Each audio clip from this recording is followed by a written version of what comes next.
Mga magulang, mga ninong-ninang, tanggapin po ninyo ang liwanag ng Panginoon.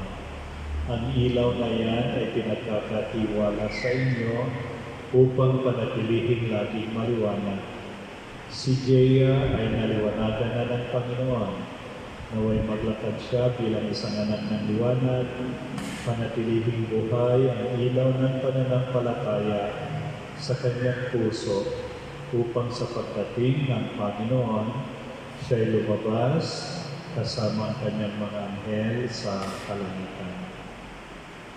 Ang puting damit ni Gia ay sagisag ng kanyang bagong dignidad bilang anak ng Diyos.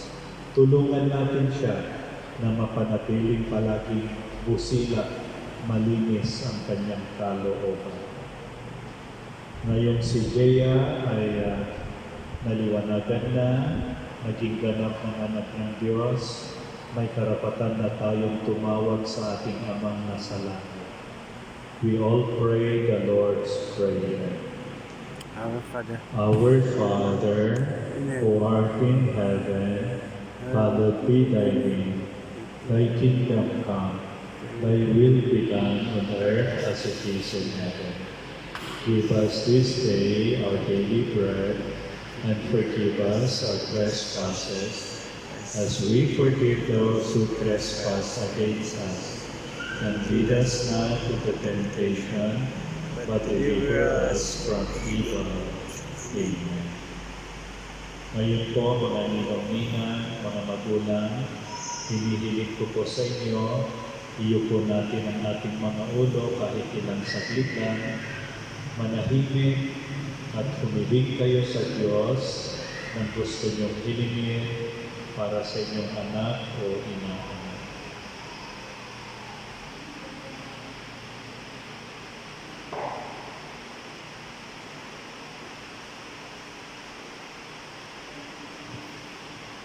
May God, model of all parents, help his parents to give good example so that their child will grow to be mature Christian in the fullness of Jesus Christ.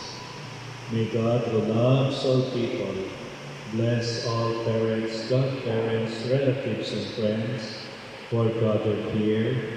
In his mercy, he guard them from evil, give them his abundant peace. The Lord be with you. with your spirit, And may Almighty God bless you all, the Father, the Son, and the Holy Spirit. Our baptism is ended. Let us rejoice for Jaya, the new member of our Christian community. Thanks be to God. Palakpakan natin ang bagong Kristo. Ngayon po, mga ninong-ninang, ipamahagi ninyo ang inyong pagbasbas sa inyong inaanak. Ninong-ninang, purusan po natin ang noo ni Jaya. Congratulations.